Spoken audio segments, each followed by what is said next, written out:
So this was one of those books that I was not looking forward to reading. I was like, nah, and I kept putting it off, thinking they made another Savage Avengers run that might be phoning it in. And I'm happy to report that my expectations were changed, and I thoroughly enjoyed this book. So this was The Devil's Gauntlet.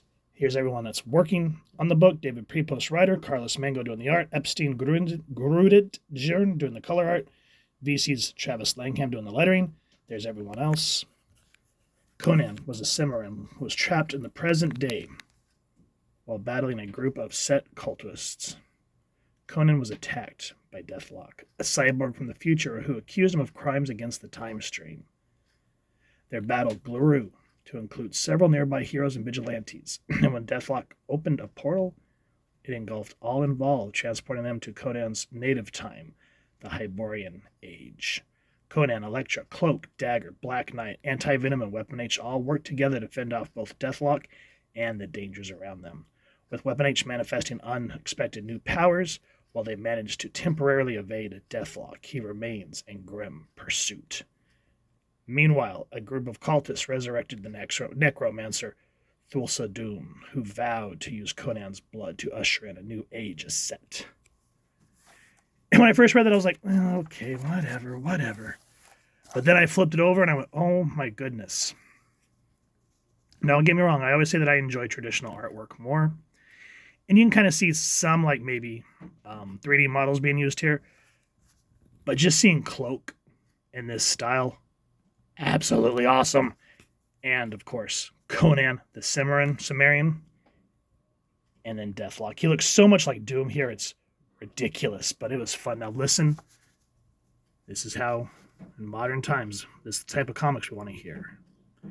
Thousands of years before the Order of the Hand, there stood a temple of the beast, an ancient monument to a profane monstrosity. The legend of the temple would draw sorcerous pilgrims from across the Hyborian Age. But since the time of the Great Cataclysm, the death worshippers of the temple had long since scattered to the winds. Yet, if there's any proverb of the Hyborian Age, it's whenever one peril fades, there's always another deadly or enemy waiting in the wings.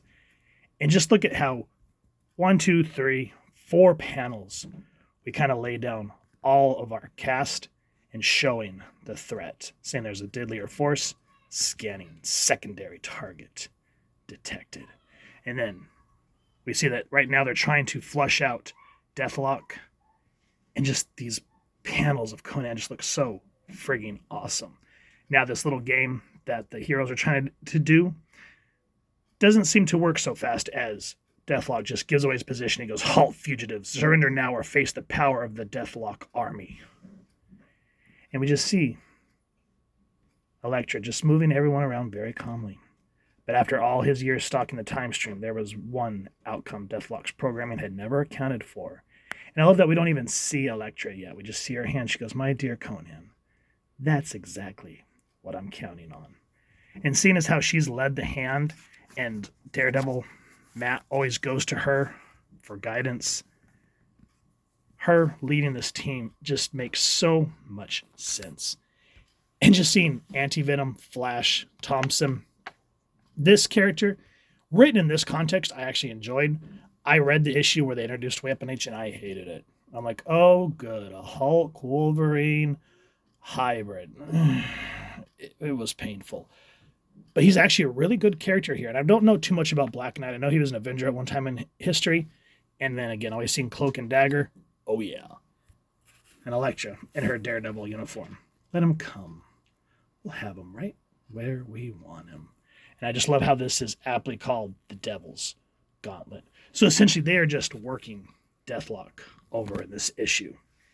You can see that even though these machines, the Marvel's version of the Terminator, because what happens from what I understand is the Deathlock programming gets attached to a corpse, and no matter who the person was, the programming tends to overwrite them and just make them murdering machines. If they can overcome it, that's how we've seen Deathlocks in the past always end up helping the Avengers and the X-Men. And again, for modern 2020 comics, the artwork is awesome. The dialogue points just lead you along. It was Dagger who first understood how naturally they might fit together as a team. Her team in the Hyborian Age had already pushed her light constructs far beyond their supposed limitations. Now Dagger realized her only limit had been her imagination. Bruised but unbroken, the Deathlock's nanotech already began to repair the damages to his system. And I'm not going to spoil it, but you find out who this Deathlock is and why he, as we get towards the end of the book, has a complete change of heart, wanting to stop, not to stop these characters. And look at this paneling. In modern comics, I've not seen relatively decent paneling like this. Again, this could be more dynamic, but just look at how it draws your eye and brings you in the motion. The montage of shots, it's not montage. The composition. Let's call it the composition because I can't remember off the top of my head. But that's how you do comics.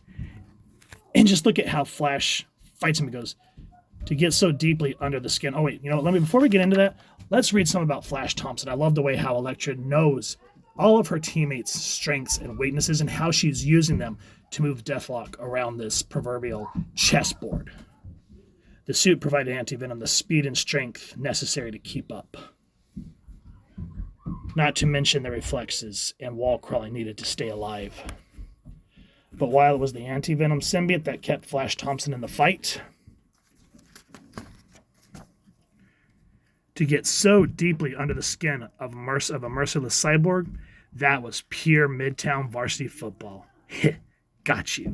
And the way he's just talking trash to Deathlock reminds you of a traditional Spider-Man. Not the way that he's like weak Spider-Man now, where they just, seems like each issue they just kick him around to make him more depressed. This is back when Spider-Man would kick ass and quip and just burn you at every step. He had the riz, as we say. But what's it called? Flash Thompson has it here.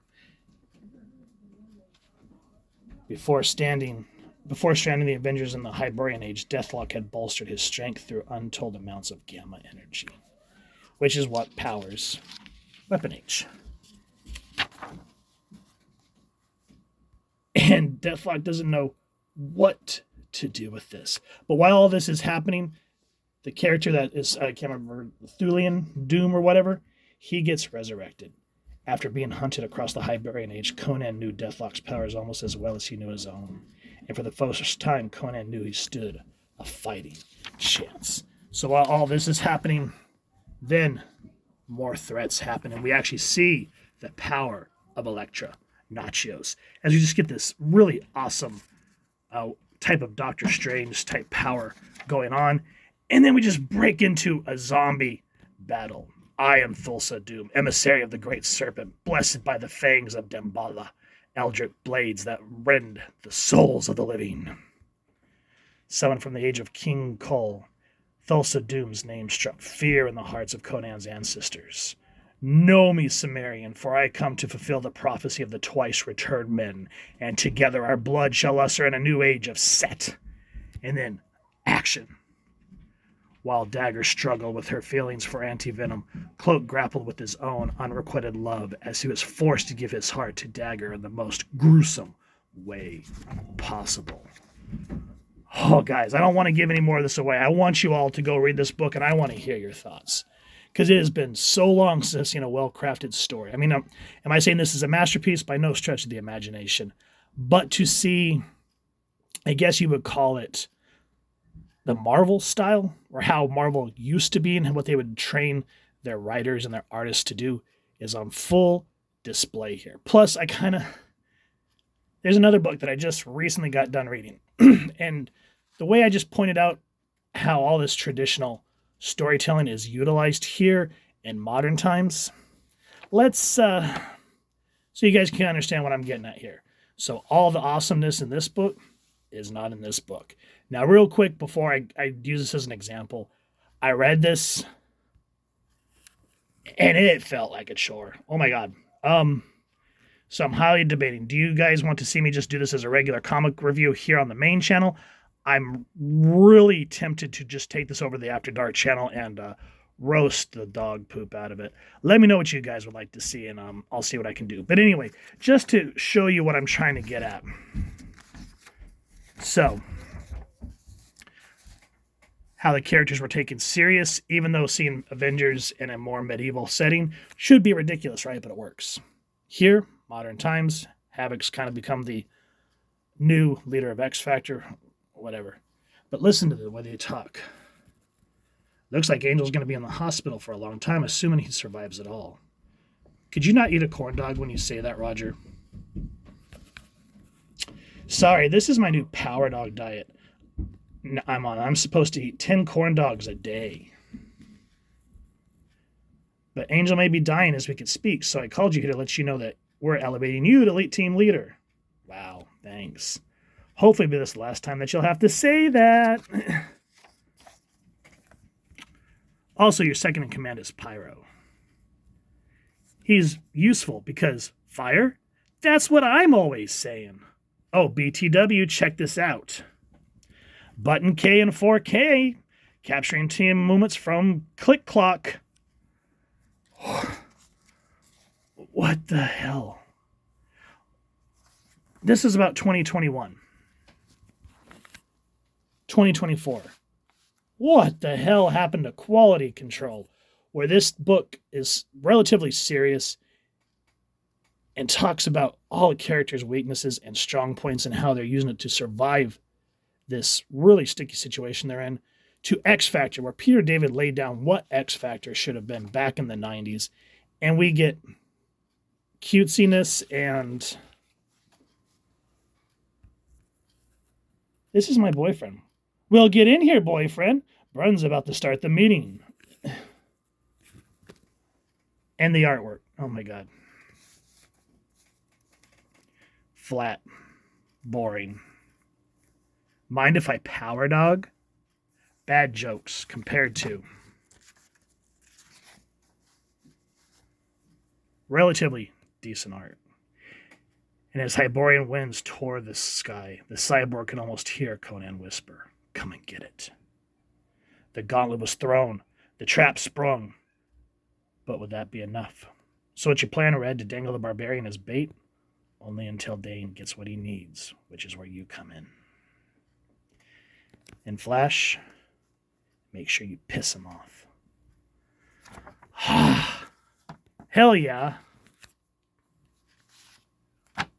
Hell no. So, let me know what you guys want me to do with this book, because,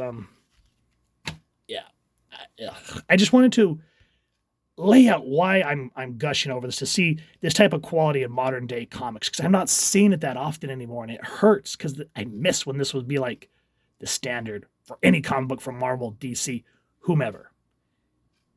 This was an excellent read, guys. So if you've enjoyed what you've seen, please, first and foremost, support your local comic shop or wherever it is like to get your action figures and comics, and pick this book up. If you've enjoyed this review / semi-rant, really appreciate it. Taking a moment to hit like, share, and subscribe. Helps the channel more than you could possibly know. And if you don't mind hitting that fancy little Sumerian bell next subscribe, that way as I continue to upload content, you guys get notified. Come to the channel. I love talking with you and hearing your thoughts and feedback down in the comments below or the socials, which I'll make sure to leave the links down in the description. So with all that said, hope y'all continue to have an absolutely amazing day reading, and happy hunting, everyone.